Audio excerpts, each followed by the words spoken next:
ইনশাআল্লাহু আজ্জা ওয়া জাল যদি আমরা এটাকে মদিনা রাষ্ট্র বানাতে পারি, এই বাংলাদেশকে যদি আমরা একটা মদিনা রাষ্ট্র বানাতে পারি, ইনশাআল্লাহ কালকে গাজওয়াতুল হিন্দ হবে ইনশাআল্লাহ।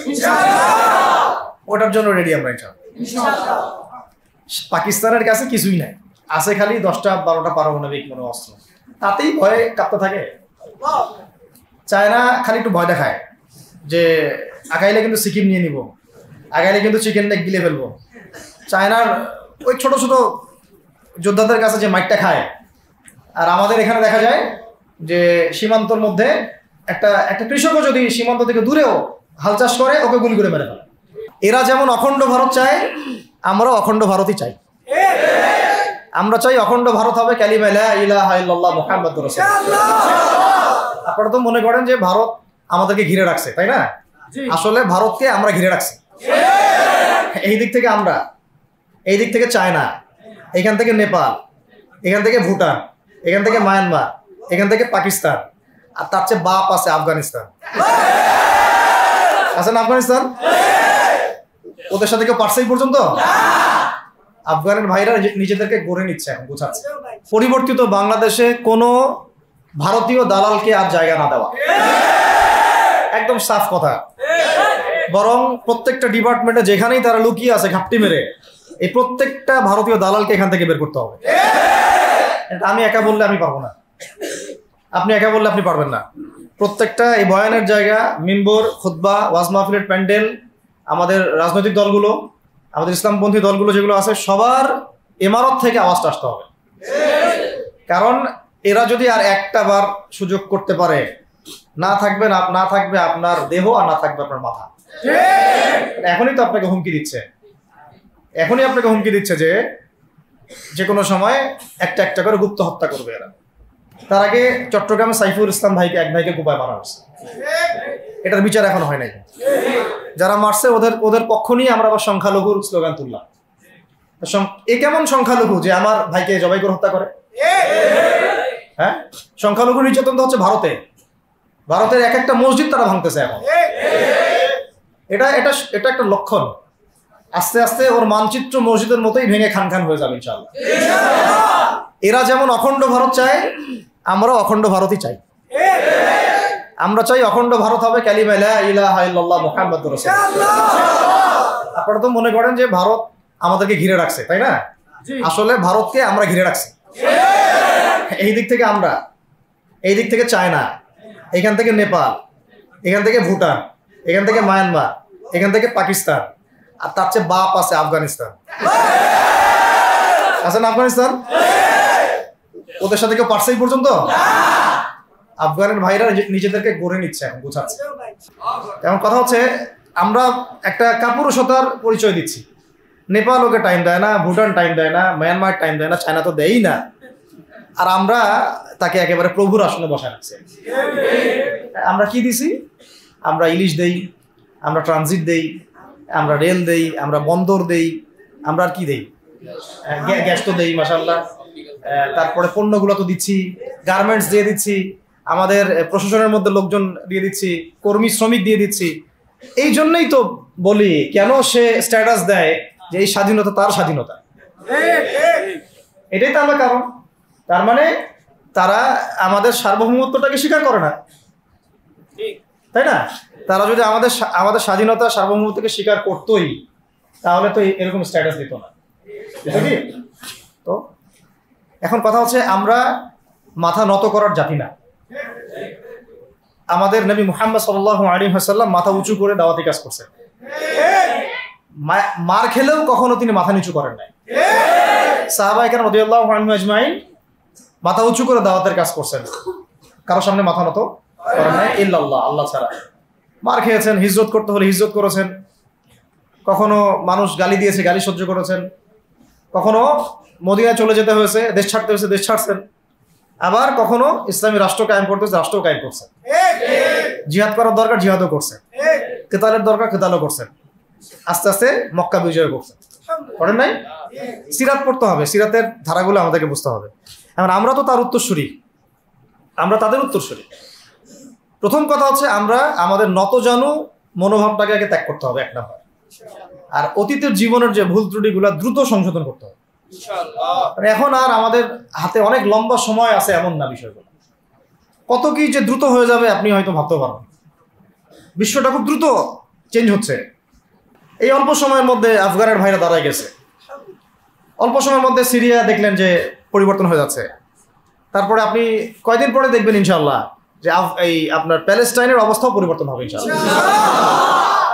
তখন এরা আবার হামাসকে ঠিকই বলবে যোদ্ধা, তখন ঠিকই বলবে যোদ্ধা। এখন বলতেছে বিদ্রোহী, বলতেছে সন্ত্রাসী। হ্যাঁ, তো একটা বিষয় আগে বলে নেই, এটা বোঝার দরকার আছে যে দেখেন ফিলিস্তিনে যে অবস্থা চলতেছে সেখানে কিন্তু আমাদের তাবলিগের মেহনতটা মূল না, সেখানে আমাদের জিহাদের মেহনতটা মূল, তাই না বিষয়টা? ওখানে তো সবাই ওখানে বোম পড়তেছে, ওখানে কি সবাই তাবলিগের মেহনত করবে না অস্ত্র হাতে নেওয়া ফরজ?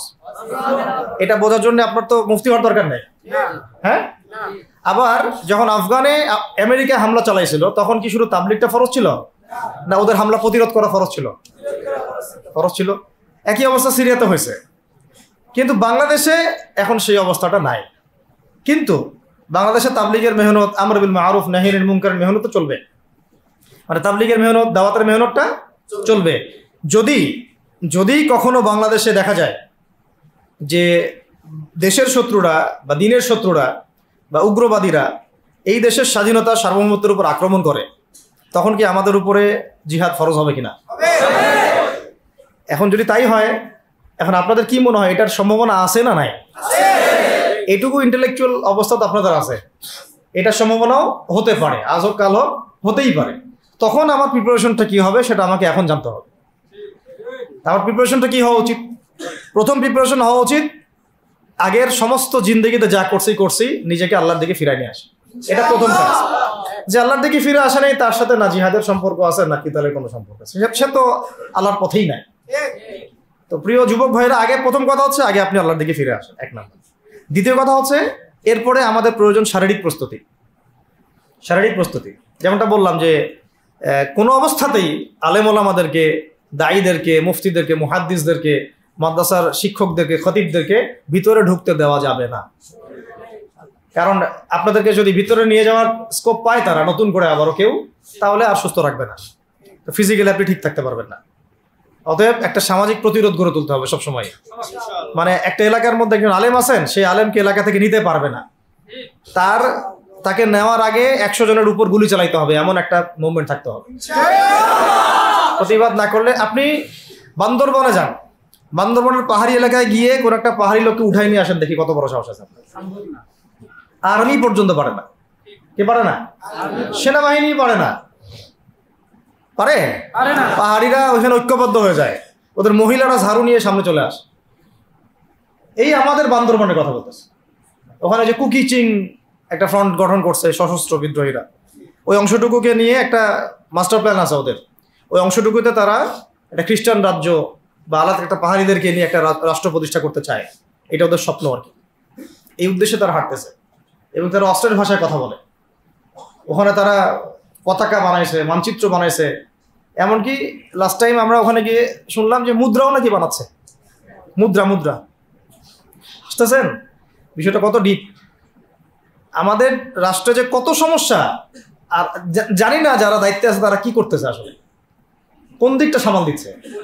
অর্থনৈতিক দিকটা দেখবে না এই পাহাড়ি এলাকার সমস্যাগুলো মেটাবে, নাকি আমাদের মুসলিম উম্মার অভ্যন্তরীণ সমস্যাটা মেটাবে, না শহীদ ভাইদের খবর নিবে, না পঙ্গু ভাইরা যারা পড়ে আছে হাসপাতালে তাদের খবর নিবে? সিনেমা দেখতে বসে গেছে। কোন আক্কেলে সিনেমা দেখেন আপনি? সিনেমা দেখার সময় কোথায় আপনার? সিনেমা দেখার সময় কোথায়? এই যে যতগুলো ভাই শহীদ হয়েছে তাদের পরিবারের খোঁজখবর নেওয়া লাগবে না? এবং যতগুলো ভাই এখন হাসপাতালে কাতরাচ্ছে তাদের সঙ্গে হাজার হাজার ছাত্র ভাই, তাদের চিকিৎসা করানো লাগবে না? যত মানুষকে গুম করা হয়েছে ওদেরকে মুক্ত করা লাগবে না? তারাও তো জানে এটা অন্যায়, এবং যারা করে তারাও বলে এটা অন্যায়। জানেন, যারা করে তারাও বলে এটা অন্যায়। এবং আমাকেও বলেছিল যে আমি জিজ্ঞাসা করেছিলাম যে আমাকে যদি মানে প্রকাশ্য কোর্টে চালান করে দেওয়া হয় এবং জাতির সামনে বলা হয় যে আমাকে গুম করা হয়েছে, এবং এরপর যদি বলা হয় যে আমাকে গুম করার পরে কোনো রকমের নেগেটিভ কিছু পাওয়া যায় নাই তাই আমরা ছেড়ে দিয়েছি, এই কথাটা কি বলা যাবে কি যাবে না? তারা বলছে যে না, এটা বলা যাবে না, কারণ এই কাজটা তো মানবতা বিরোধী অপরাধ, এটা করলে তো বললে তো সবাই আবার বুঝে ফেলবে। তো এই হলো অবস্থা। ওখানে আমরা বুঝেছি যে বাংলাদেশের প্রশাসনে দুইটা ভাগ আছে।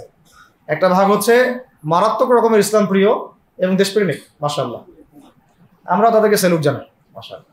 কিন্তু আপনারা ভুল জায়গায় শ্রম দিচ্ছেন, আপনারা ভুল জায়গায় মেধা শ্রম এবং আপনাদের জীবন নষ্ট করতেছেন। আপনাদের থাকা দরকার ছিল ওলামায়ে কেরামদের সাথে, তাহলে আপনাদেরকে টক্কর দিয়ে কেউ সামনে যেতে পারতো না। আপনারা খালিদ বিন ওয়ালিদ হতে পারতেন আমাদের, আপনারা কিন্তু ওমর ইবনুল খাত্তাব হতে পারতেন। ওইখানে ঢুকে আপনারা শুধুমাত্র দুনিয়ার স্বার্থে সব নষ্ট করতেন। আমাদেরকে বলা হচ্ছে হুজুর বদদোয়া করিয়েন না, হুজুর ছেড়ে দিচ্ছেন, আমাদেরকে বদদোয়া দিয়েন না আবার বের হয়ে। আমাদের চাকরি এটা, ডিউটি এটা। এক ভাই আমাকে কোরআন এনে দিয়েছিল, নির্জনতা তো, ওখানে নির্জনতার সঙ্গী হচ্ছে কোরআন, কোরআন এবং নামাজ।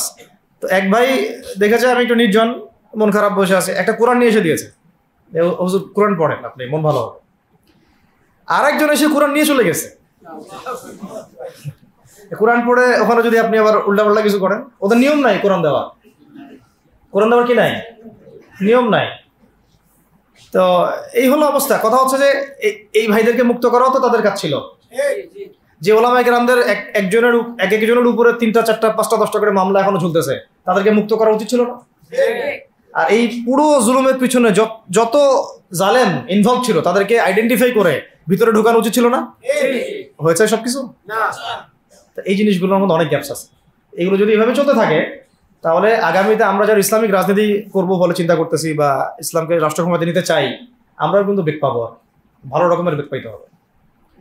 আর বিগত সময়ে আমরা অনেক ভুল করছি, যেমন মন খারাপ করেন না, এগুলো আমরা ভুল করছি। এই যে আমরা সেকুলারদেরকে অনেক বিশ্বাস করে ফেলছি, ওদের সাথে জোট করতে গেছি, ঠিক আছে, ওদেরকে আমরা ভাই বোন করার চেষ্টা করছি।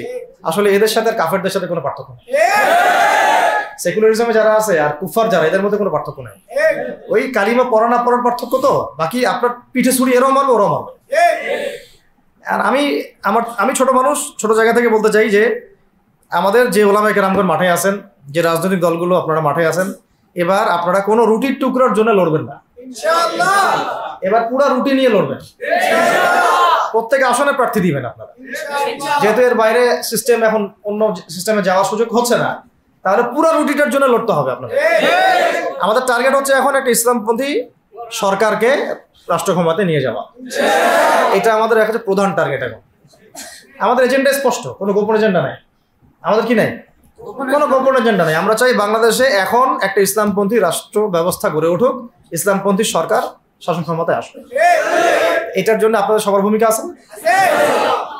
কেউ কথা দিয়ে ভূমিকা রাখবেন, কেউ লিখবেন, কেউ বলবেন, কেউ যেভাবে হোক আপনাকে ভূমিকা তো রাখতেই হবে। কারো বসে থাকার সুযোগ নেই এখন আর। এই রাষ্ট্রটাকে ইসলামিক রাষ্ট্র হিসেবে গড়ার দায়িত্ব এখন সবার কাঁধে আসছে। আমরা আমাদের জায়গা থেকে বলতেছি, বাকি কাজ কিন্তু আপনাদেরকে করতে হবে। আল্লাহ পাক করার তৌফিক দান করে। আর ইসলামপন্থী ভাইদের আপোষের যে দূরত্ব, এটা কমায় ফেলতে হবে। এই দূরত্ব রাখা যাবে না। ইখতিলাফ আছে থাক, যদি আকীদাগত মৌলিক কোনো পার্থক্য না থাকে, আমরা তো ভাই ভাই নাকি? আমাদের চেয়ে কি মানে সেকুলার আমাদের বেশি বড় ভাই? আমাদের চেয়ে কি ওই যে নাস্তিক মুরতাদের আমাদের বড় ভাই? কমিউনিজমে যারা আছে ওরা আমাদের বড় ভাই? এই গণতন্ত্রপন্থী যারা একবারে কট্টর, ওরা আমাদের দিনী ভাই নাকি? আমাদের তো ভাই, সোজা কথা হচ্ছে ইন্নামাল মুমিনুনা ইখওয়া, ইন্নামাল মুমিনুনা মুমিন যারা মুমিন, মুমিন ভাই। মুমিনে মুমিনে কি ভাই, খালাস। আল মুসলিম ওয়া আখুল মুসলিম, মুসলিমের ভাই কি মুসলিম, খালাস, এইটুক। মুসলিম আমার ভাই, মুসলিম আমার ভাই। এখন যারা এদেশের রাষ্ট্র ক্ষমতা ইসলামকে চায় না, তারা আমাদের ভাই না। সে যে কোনো নামে আসুক, এক্স ওয়াই জেড, দেখার দরকার নেই। এক্স নামে আসুক, ওয়াই নামে আসুক, জেড নামে আসুক, যারা রাষ্ট্র ব্যবস্থা ইসলামকে চায় না, তারা আমার ভাই না। সোজা কথা। এখন রাষ্ট্র ব্যবস্থা ইসলাম চায় যে ভাইরা আমাদের, ওই ভাইদেরকে একসাথে থাকতে হবে। আল্লাহর কসম করে বলতেছি, ইনশাআল্লাহ যদি এই ভাইরা আমরা একসাথে থাকতে পারি, এর সাথে আমরা দায়ীরা, তালেবে ইলমরা এবং আপনারা তো যুব সমাজ আছেন, আমাদেরকে টক্কর দিয়ে বাংলাদেশের রাষ্ট্র ক্ষমতায় কেউ যাইতে পারবে না ইনশাআল্লাহ। সবাইকে ভূমিকা রাখতে হবে। এখন অন্যান্য আলোচনা চেয়ে আলোচনাটাই বেশি দরকার। অন্য আলোচনা অনেক শুনছেন জীবনে, এখন বাংলাদেশের দরকার একটা ইসলামপন্থী রাষ্ট্র ব্যবস্থা। এর বাইরে কোনো আলাপ নাই এখন। এটা প্রতিষ্ঠা করার জন্য কি করতে হবে সেটা ফিকির করা। তো কি করতে হবে বলেন? প্রথম কথা হচ্ছে আমাদেরকে আগে বৈশ্বিক জালেমদেরকে চিহ্নিত করতে হবে। পুরো বিশ্বে কারা জালেম, এটা কি চিন্তা করা বাকি আছে? পুরো বিশ্বের সবচেয়ে বড় জালেম যে পশ্চিমারা, সবচেয়ে বড় জালেম ইসরায়েল, সবচেয়ে বড় জালেম আমেরিকা। এটা চিন্তা কি আপনার বাকি আছে? এই কথা বলতে যে ভয় পায় তার তো নবীর ওয়ারিস হওয়ার দাবি করার উচিত না। এটা খোলামেলা, এটা সবাই জানে। সারা বিশ্বের জুলুমের কারখানা হচ্ছে ইসরায়েল। মানুষ ত্রাণ নিতে গেলে পর্যন্ত সেখানেও বোম্বের মানুষ হত্যা করছে। আমরা এটা দেখার মতো আর সাহসী নাই। অনলাইনে এগুলো আমার দেখতে গেলে যে বাচ্চাদের অবস্থাগুলো আমরা চোখের সামনে আসে, আমি স্কিপ করে চলে যাই। হয়তো কতটুকু দোয়া করতে পারি আল্লাহ ভালো। দোয়া করে কি করব? আমার দোয়ার তো তার দরকার নেই। আমার দোয়ার তার কি দরকার আছে? আমাদের মতো পাপী মানুষের দোয়া দিয়ে তার কি হবে? এখানে তো স্পষ্ট যে পুরো বিশ্বের জুলুম জালেমের শক্তির কেন্দ্রস্থল কোনটা, সেখান থেকে সব মাস্টার প্ল্যান হচ্ছে। আর যদি ওই ইসরায়েল ওই আমেরিকা কোনো সেবা দাসকে আমরা ক্ষমতায় নিয়ে আসি, আমাদের ভুল হবে না? ছাত্র ভাইরা এই ভুলটা করছে, ছাত্র ভাইরা ভুলটা করছে। কারণ আপনাদের দিনের জ্ঞানের বুঝের কারণে করছে, বুঝের অভাবের কারণে করছে। ঠিক আছে, ঠিক আছে। এখন যে মানে সম্ভাবনা শেষ হয়ে গেছে এমনও না। এখন সবাই প্রতিবাদের ভাষায় কথা বলতে পারে। একটা রেভলিউশন ঘটানোর মতো সিচুয়েশন বাংলাদেশে আছে। অন্তত পক্ষে আমাদের ভাইদের মধ্যে আমরা দেখেছি, ছাত্র ভাইদের মধ্যে সাহস তো মাশাআল্লাহ অবশ্যই আছে, ডেডিকেশন আছে, জীবন দেওয়ার মানসিকতা আছে। তাদেরকে খালি নার্সিং করতে হবে, জীবনটা যেন ভুল পথে না যায়। এখন আবু সাঈদের রক্তের উপর দাঁড়ায় যদি কোনো সেকুলার ক্ষমতায় আসে, তাহলে এটা আবু সাঈদের রক্তের সাথে গাদ্দারি হচ্ছে। এই মুগ্ধদের রক্তের উপর সিঁড়ি বানায় যদি কোনো জাতীয়তাবাদীরা আর ওই সেই গণতন্ত্রপন্থীরা, ওই ইসলামের দুশ্মনরা, ওই ভারতের দালাল্লাই যদি ক্ষমতায় আসে, তাহলে এটা ওদের রক্তের সাথে গাদ্দারি হচ্ছে। এই গাদ্দারির মাফ হবে না। এইটা পলাশির যুদ্ধের চেয়ে বড় মীর জাফরি হয়েছে, এটা ৭১-এর চেয়ে বড় রাজাকারী হয়েছে। আপনারা বলেন যে দেখেন, ভালো করে বুঝেন, গুম হয়েছে এক শ্রেণী, আমার কথা মন খারাপ করে না, এক শ্রেণী গুম হয়ে গেছে, এক শ্রেণী ক্রসফায়ার, এক শ্রেণী শাপলা চত্বরে রক্ত দিছে, তাই নাই? এক শ্রেণী ওলামায়ে কেরাম মামলা নিয়ে ঘুরে বেড়াচ্ছে মাথার উপরে, এক শ্রেণীর ছাত্র ভাইরা রাস্তায় শহীদ হলো, আর এক শ্রেণীর ছাত্র ভাইরা পঙ্গু হয়ে হাসপাতালে বেডে পড়ে আছে। ক্ষমতায় গেছে কারা? নতুন এক শ্রেণী। হ্যাঁ, এবং ওখানে এমন কিছু মানুষ আছে যাদের সাথে আন্দোলনের কোনো সম্পর্কই ছিল না, সম্পূর্ণ উড়ে এসে জুড়ে বসছে তারা। তাহলে এখানে ইসলামিক রাজনৈতিক দলগুলোকে সামনে রাখা যাইতো, তাদের থেকে তো উপদেষ্টা একটাও নেয় নাই। জামাত ইসলাম থেকে একটা উপদেষ্টা নিছে কিনা? হেফাজত ইসলাম থেকে কোনো উপদেষ্টা নিছে কিনা? আমাদের চরমনায় থেকে একটা উপদেষ্টা নিছে কিনা? বলেন। তার মানে রাষ্ট্র গঠনে আমাদের কোনো ভূমিকা নাই না। আমাদেরকে বুঝাইছে যে আপনারা পরে আসেন, ইলেকশন দিব, তখন আপনারা ইলেকশন লড়েন। ইলেকশন সে কবে দেয় সেটাও দেখেন, আদৌ দেয় কিনা সেটাও দেখেন। কাকে বিশ্বাস করবেন আপনি?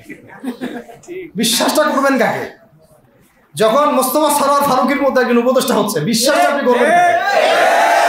সারা জীবন মানুষকে পরকে শিখাচ্ছে, তার কোন যোগ্যতায় সে উপদেষ্টা হচ্ছে? আচ্ছা, একটা কাজ করেন, এটা উপদেষ্টা করার জন্য একটা পরীক্ষা নেন না, দেখি বিসিএস এর মতো, দেখেন না এটা পাস করে কিনা। অথবা আপনি একটা কাজ করেন, ইসলামিক সেন্সের পরীক্ষা নেন, দেখেন কুরআন তেলাওয়াত করতে পারে কিনা। কিসের ভিত্তিতে হলো? এই যে এই সমস্যাগুলো থেকে গেছে। তারপরেও যা হয়ে গেছে হয়ে গেছে। এখন আমাদের যেটা কথা সেটা হচ্ছে, আমরা তো আর কোনো বিদ্রোহে যেতে চাই না, আমরা যে শান্তিপূর্ণভাবে ইসলাম প্রতিষ্ঠা করতে। কিন্তু প্রয়োজনে যদি তারা মানে আমাদের উপর জুলুমের ভাষা বেছে নেয়, তাহলে আমরা অবশ্যই এবার প্রতিবাদের ভাষা বেছে নেব ইনশাআল্লাহ।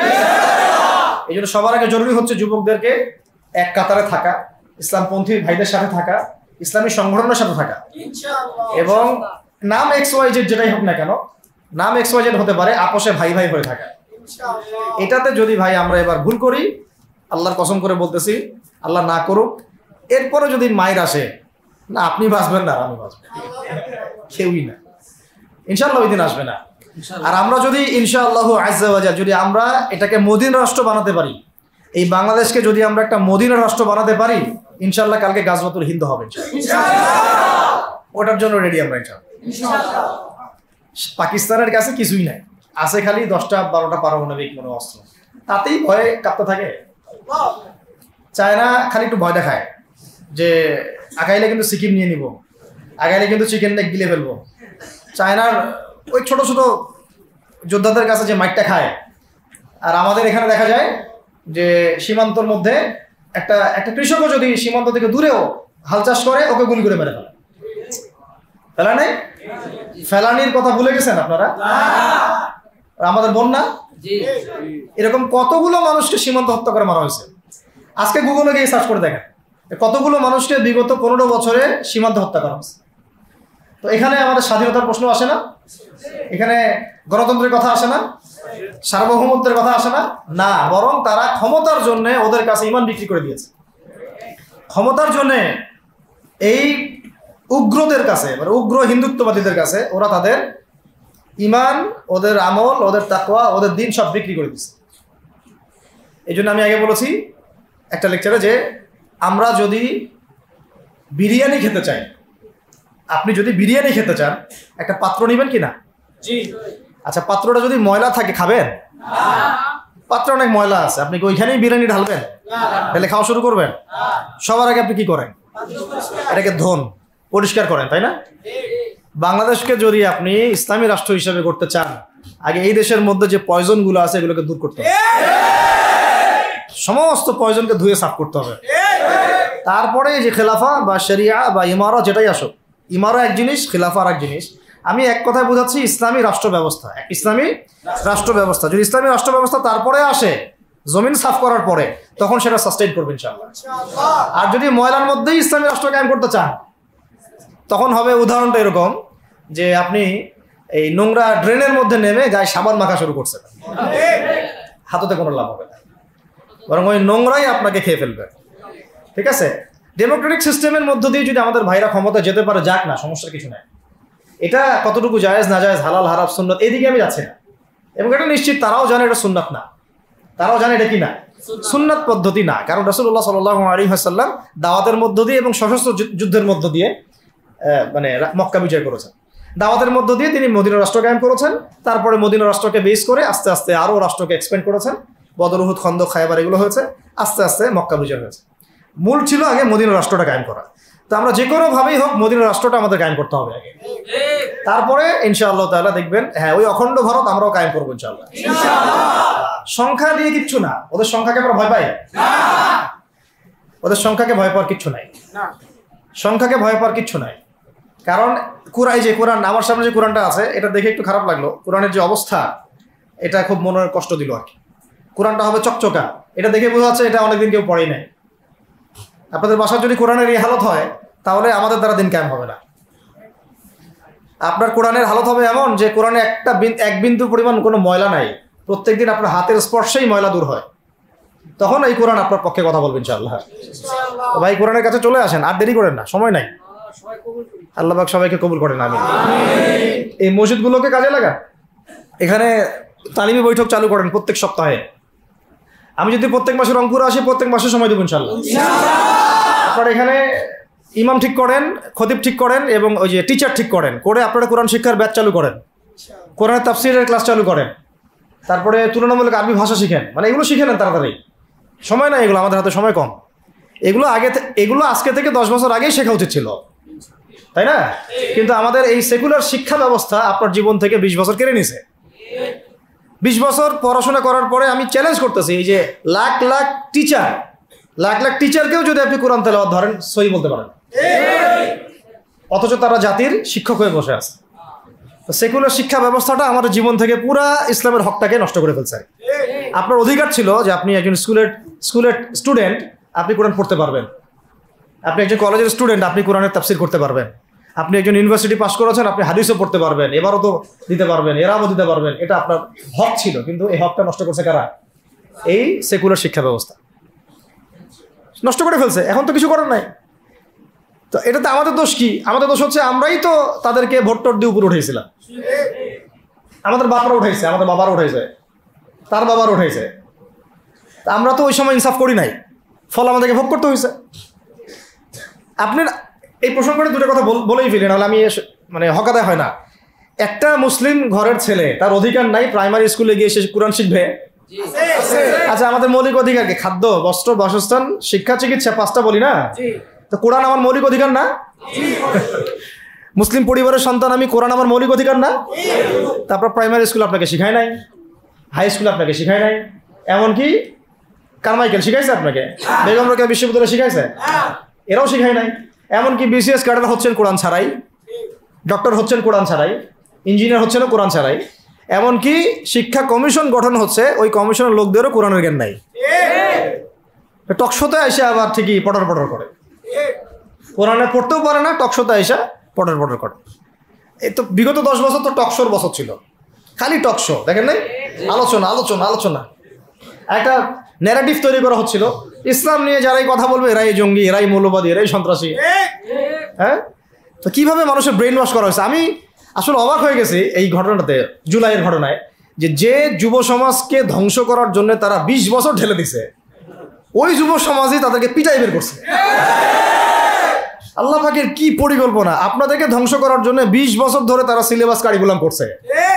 আপনাদেরকে শরৎচন্দ্র পড়াইছে, বঙ্কিমচন্দ্র পড়াইছে, হুমায়ুন আহমেদ পড়াইছে, হুমায়ুন আজাদ পড়াইছে, হ্যাঁ শেক্সপিয়ার পড়াইছে, আর কত কি পড়াইছে। কোরআন পড়তে দেয় নাই, নামাজের স্বাধীনতা দেয় নাই, পর্দার স্বাধীনতা দেয় নাই। আমাদের বোন পর্দা করে পরীক্ষা দিতে গেছে, নেকাব খুলে ফেলা হয়েছে, কি করে নাই, কিন্তু ওই ছাত্র জনতার হাতেই পিটানি খাইতে হয়েছে। আল্লাহ পাকের দেখছেন কি একটা মিরাকেল, আল্লাহ পাকের কি মানে কুদরত, ক্যারিশমা। ঠিক কিরকম হয়েছে জানেন? ঘটনাটা হয়েছে এরকম যে ফেরাউনের ঘরেই মুসা আলাইহিস সালামকে আল্লাহ পাক বড় করছে। মাশাআল্লাহ। তো আপনাদেরকে ধ্বংস করার জন্যই কিন্তু এই পলিসিগুলো অ্যাপ্লাই করা হয়েছিল। এখন যে আল্লাহ পাকের রহমতে আপনারা বিপদে যান নাই, আলহামদুলিল্লাহ। এখন যেটা আল্লাহ পাক বোঝার তৌফিক দিচ্ছেন, দেখেন আপনারা কোরআন শিখতে পারতেন, এখানে পারেন নাই। শিক্ষা কমিশনের মধ্যে কোরআন নাই।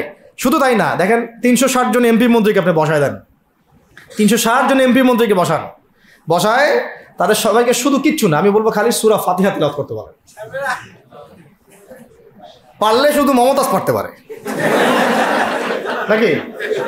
কারণ তার তো বুখারী মুসলিম সিয়াসিত পড়া আছে, ওটা পড়া ছিল আর কি, এটা পড়া ছিল, তো হয়তো সে পারতে পারে না, পারলে তো ভালো, খারাপ কিছু না, ঠিক আছে। তো বাকি কেউ কিন্তু পারে আর বেশি দিয়ে না, অল্প না, ঠিক আছে, শেষ করতেছে। তো এখন প্রিয় ভাইরা, এখন কথা অনেক হয়ে গেছে, মূল কথা হচ্ছে যে আমাদেরকে এখন একটা নতুন উদ্দেশ্য নিয়ে, টার্গেট নিয়ে, একটা মিশন নিয়ে আগামীকাল থেকে পথ চলতে হবে ইনশাআল্লাহ। প্রথম গন্তব্যটা কি? আমরা বাংলাদেশকে একটা মদিনা রাষ্ট্র কায়েম করতে চাই। সেটা যদি করতেই হয় তাহলে আমাকে কার আদলে করতে হবে, কার সুন্নতে করতে হবে? নবী মুহাম্মদ সাল্লাল্লাহু আলাইহি ওয়াসাল্লামের তরিকায়। এবং তার তরিকার প্রথম কাজটাই হচ্ছে আগে ইলম শিখতে হবে। কি শিখতে হবে? এই মসজিদগুলোকে কাজে লাগান, মাদ্রাসাগুলোকে কাজে লাগান। এবং 2 নম্বর হচ্ছে ইলম একা একা শেখা যাবে না। ইলম একা একা শেখা যাবে না। 20 বছর তো আপনি একা পড়াশোনা করেন নাই, প্রতিষ্ঠান ছিল, ওস্তাদ ছিল, তাই না? টিচার ছিল, আপনার একাডেমিক কারিকুলাম ছিল। ঠিক ওইরকমই দিনের ইলমও একা একা শেখা যাবে না, ওস্তাদ লাগবে। এবং আলহামদুলিল্লাহ আমাদের বাংলাদেশে ওস্তাদদের অভাব নাই, আলহামদুলিল্লাহ। প্রত্যেক জেলায় জেলায় উপজেলায় সব জায়গাতেই মুহাক্কিক বরেণ্য আলেমগণ আছেন, আলহামদুলিল্লাহ। আর আপনি খুঁজে বের করবেন কে মুহাক্কিক আলেম। আমি কিছু মানে তাদের বৈশিষ্ট্য বলতে পারি যে তারা নিজেকে জাহির করেন না, বিনয়ী হন, অহংকারী হন না, তারা এত বেশি আইওয়া শোডাউন এত পছন্দ করেন না, নিজেকে আড়াল করার চেষ্টা করেন, হক কথা বলতে তারা ভয় করেন না, এবং তারা অনেক গভীর জ্ঞানের অধিকারী হওয়া সত্ত্বেও অনেক বেশি বিনয়ী হন না। এগুলো দেখে আপনি চিনবেন, ঠিক আছে? আমাদের সালাফরা তো বলতেন যে মুহাক্কিক মানুষকে পাবেন 2 জায়গায়, এক হচ্ছে মাটির তলে, আরেকটা হচ্ছে জেলখানায়, ঠিক আছে? তো যাই হোক, এখন অনেক বরেণ্য উলামায়ে কেরাম আমাদের সমাজে আছেন, তাদের যে কারোর সাথে অন্তত একজনের সাথে নিসবত রাখেন, অন্তত একজনের সাথে নিসবত রাখেন, ঠিক আছে? তো এটা আমাদের সৌভাগ্য আলহামদুলিল্লাহ যে বাংলাদেশে বহু মাদ্রাসা, বহু কওমি মাদ্রাসা, আলিয়া মাদ্রাসা, অনেক ধরনের মাদ্রাসা আছে। কিছু সংকীর্ণতা বা কিছু সমস্যা আমাদের মধ্যে থাকতে পারে, এটা যে কোনো জায়গায় থাকতে পারে, কিন্তু আলহামদুলিল্লাহ এই খেদমতটুকু আছে বলেই এখন পর্যন্ত দ্বীন ইসলামকে তারা মিটাইতে পারে নাই, আলহামদুলিল্লাহ। তো ইলম শিখবো 1 নাম্বার, 2 নাম্বার হচ্ছে ইলম মুহাক্কিক কোন আলেমের সোহবতে শিখবো, একা একা শিখবো না। 3 নাম্বার হচ্ছে যা শিখবো আমলে নিয়ে আসতে হবে। কি বললাম? যা শিখবো আমলে নিয়ে চলে আসতে হবে, ফেলে রাখা যাবে না। আল্লাহ আমাকে তৌফিক দেন, আপনাদের সবাইকে তৌফিক দান করেন। 4 নাম্বার সময় কাজে লাগাইতে হবে, সময় কাজে লাগাইতে হবে। কোনো অবস্থাতেই আর হেলায় ফেলায় সময় নষ্ট করবো না, আমিও করবো না ইনশাল্লাহ, আপনারাও করবেন না ইনশাল্লাহ। 5 নাম্বার হচ্ছে নিজের প্রতিভাকে খুঁজে বের করবেন। সবাইকে আল্লাহ কিছু না কিছু প্রতিভা দিয়েছেন, প্রতিভা খুঁজে বের করে ইসলামের জন্য কাজে লাগাবেন। 6 নাম্বার হচ্ছে যাদের রিজিক হালাল তাদের তো আলহামদুলিল্লাহ কোনো সমস্যা নেই। যাদের হারাম রিজিক আজকে ছাড়তে হবে, কোনো সুদের সাথে সম্পৃক্ত থাকা যাবে না, কোনো ঘুষ, কোনো দুর্নীতি, কোনো মাপে কম দেওয়া, কোনো হারামে আমি খাবো না, আমি কোনো হারামের কাছে যাব না। আর উত্তরবঙ্গের বড় বড় ফেতনাগুলোর মধ্যে এই সুদী এনজিওদের ফেতনাও আছে, কাদিয়ানিদের ফেতনাও আছে, তাই না? তারপরে আপনার এই যে ইসাই মুসলিমদের একটা ফেতনা আছে না, একটা ফেতনা আছে। তারপরে এই আপনার বিড়ি ফ্যাক্টরি, তামাক ফ্যাক্টরির এগুলা ফেতনা আছে হারাম খাবার। আবার নতুন করে আমি ইসকনের ফেতনাও উত্তরবঙ্গে দেখা যাচ্ছে। তো এই ফেতনাগুলোকে চিহ্নিত করে আপনাকে বেঁচে থাকতে হবে এবং রিজিকটাকে হালাল করে ফেলতে হবে, ঠিক আছে? এর পাশাপাশি হচ্ছে 6 নম্বর বলবো যে পরিবারগুলো গড়ে তুলতে হবে। প্রত্যেকটা পরিবার হবে একটা দুর্গ, মানে আমার পরিবার হচ্ছে আমার একটা ইসলামিক রাষ্ট্রের মতো। এই পরিবারের মধ্যে অনইসলামিক কোনো কাজ চলে না। পরিবারের মালিক কি? আমি না? এখানে কি রাষ্ট্র আমাকে হস্তক্ষেপ করতে পারবে? তা আমার পরিবার আমার কন্ট্রোলে চলবে, একদম ইসলামিক অনুশাসন অনুযায়ী চলবে, ডানে বামে নড়তে পারবে না। এভাবে আপনাকে শক্ত থাকতে হবে। 7 নম্বর হচ্ছে এখন থেকে তাবলীগের কাজ সবাইকে করতে হবে। কতটুকু করবেন? যতটুকু আপনি জানেন, যতটুকু আপনি জানেন। যেটা জানেন না ওইটা নিয়ে কথা বলার দরকার নেই।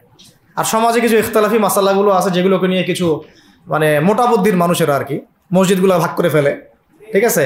এই পাল্লায় পড়া যাবে না। ইখতিলাফি মাসালাগুলো সাহাবীদের যুগ থেকেই ছিল, এগুলো নিয়ে মতবিরোধের সুযোগ নাই। এটা তার কাছে এই মাসালাটা অথেন্টিক মনে হয়, সে আমল করতেছে, করুক। আমার কাছে এই ফিকহের আলোকে এটা বেশি অথেন্টিক মনে হয়, আমি এটা আমল করতেছি। এগুলো নিয়ে কোনো রকমের আর দ্বন্দ্বে যাবেন না। বরং আমরা এখন ঐক্যবদ্ধ হব কিসের ভিত্তিতে? আমরা ঐক্যবদ্ধ হব আকীদা, আমল এবং মানহাজের ভিত্তিতে। আমাদের আকীদা আহলুস সুন্নাহ ওয়াল জামাআর আকীদা থাকবে, আমল থাকবে সাহাবীওয়ালা আমল, এবং মানহাজ থাকবে আমরা সালাফদের আদলে বাংলাদেশে দিন কায়েম করতে চাই। খালাস। আর যারা দিন কায়েমের কথা বলবে না ওদের সাথে আমার ঐক্য হবে না। কি হবে? দিন কায়েমের কোনো ফিকির নাই, তার সাথে আমার ঐক্য হবে কিভাবে? তার ফিকির আছে শুধু মসজিদ নিয়ে আর অন্য কিছু নিয়ে, তার দল নিয়ে বা তার মানে আরো তো আছে অনেক কিছু আর কি, এইগুলো নিয়ে। তো ওইগুলো বাদ দিলাম। এই আমর বিল মারুফের কাজ সবাইকে করতে হবে এবং একই সাথে সবাইকে এখন থেকে প্রতিবাদী হতে হবে, অন্যায় নিষেধ করতে হবে। এলাকায় অন্যায় হতে দিবেন না আপনারা। এলাকার মধ্যে জুয়া খেলবে কেন? আপনারা প্রতিবাদী হবেন। এখানে গাঁজা খাবে কেন? আপনি প্রতিবাদী হবেন। মাদকের আখড়া হবে কেন? আপনারা প্রতিবাদ করবেন। এখন তো আপনি পুলিশ প্রশাসনের অপেক্ষায় বসে থাকার সময় নাই তো এখন আপনার। একজন নেককার, মুত্তাকি, পরহেজগার মানুষ প্রত্যেকটা এলাকায় থাকা দরকার। আপনাদের মধ্যে একটা জামাআ বা কমিউনিটি থাকা দরকার, মানে একটা অ্যাসোসিয়েশন থাকা দরকার যারা ওই এলাকাকে সংস্কারের কাজ করবে ইনশাআল্লাহ। অথবা বৃহত্তর সংগঠন যেগুলো আছে বাংলাদেশে তাদের অঙ্গ সংগঠন হিসেবে আপনারা কাজ করতে পারেন। আল্লাহ পাক তৌফিক দান করেন। মানে একটা চেইন অফ কমান্ড গড়ে তুলতে হবে দেশব্যাপী। এটা অলরেডি আছে এবং নতুন করেও যদি কেউ চায় যে আমি কিছু অ্যাসোসিয়েশন করব যেটা আমর বিল মারুফের কাজ করবে, নাহিয়ানিল মুনকারের কাজ করবে, তাহলে এটাও করতে পারেন ইনশাআল্লাহ। আর এর সাথে আমি বলবো যে আমাদের জান, মাল, সময়, শ্রম, কয়টা কথা বললাম? জান, মাল, সময় এবং শ্রম। জান, আমাদের মাল, আমাদের সময়, আমাদের শ্রম, এই 4টা জিনিসকে আল্লাহর জন্য ওয়াকফ করে দিতে হবে। দুনিয়াতে মুসাফির আমরা, দুনিয়াতে কি আমরা? মুসাফির। আমাদেরকে পাঠানোই হয়েছে আল্লাহর ইবাদত করার জন্য। এবং শুধু একা ইবাদত করবো কেন? আমি কি স্বার্থপর? আমার পরিবারটাও করতে হবে। এবং শুধু পরিবার কেন করবো? আমার সমাজটাও করতে হবে, আমার রাষ্ট্রটাকেও করতে হবে। কারণ রাষ্ট্রীয় কাঠামোতে ইসলাম না থাকলে আমি সমাজ চেঞ্জ করতে পারবো না। সহজ কথা। সব কথা কিন্তু ওই গোড়াতে গিয়ে ঠেকতেছে। কারণ রাষ্ট্র ব্যবস্থা যদি ইসলাম না যায়, রাজনীতির মধ্যে ইসলাম যদি না যায় এবং একটা ইসলামিক শরিয়া ভিত্তিক বা ইমারা ভিত্তিক রাষ্ট্র যদি কায়েম না হয়, এই শব্দগুলো হয়তো তারা বুঝে না। মানে ইসলামী একটা রাষ্ট্র ব্যবস্থার কাঠামো যদি না থাকে তাহলে আপনি ব্যাংকিং সিস্টেমকে সংস্কার করতে পারবেন না, সুদের মধ্যে সংস্কার আনতে পারবেন না, শুধু এনজিওর বিরুদ্ধে আপনি কোনো পদক্ষেপ নিতে পারবেন না, আপনি সমাজের এই যে ফাসাদ, নোংরামি এগুলো বন্ধ করতে পারবেন না, আপনি এই যে কাদিয়ানি মতবাদের বিরুদ্ধে কিছু করতে পারবেন না, ওদের অর্থনৈতিক ডানা আপনি কাটতে পারবেন না, ওদের পলিটিক্যাল সাপোর্ট আপনারা কাটতে পারবেন না। তারপরে ওই জায়গায় ইসলাম না গেলে এই সাংস্কৃতিক আগ্রাসনগুলো কাটাতে পারবেন না। পাশের প্রতিবেশী রাষ্ট্রদের যে আগ্রাসী ভূমিকা, এগুলোর ব্যাপারে আপনি কোনো পদক্ষেপ নিতে পারবেন না। তাই ওই জায়গা পর্যন্ত যদি না যেতে পারি আমরা, তাহলে কথাগুলো শুধু বলাই হবে, কোনো বাস্তবায়ন হবে না। অতএব আমাদের মূল কাজ একটা, এখন ওই উপরের লেভেলে ইসলামকে নিয়ে যাওয়া।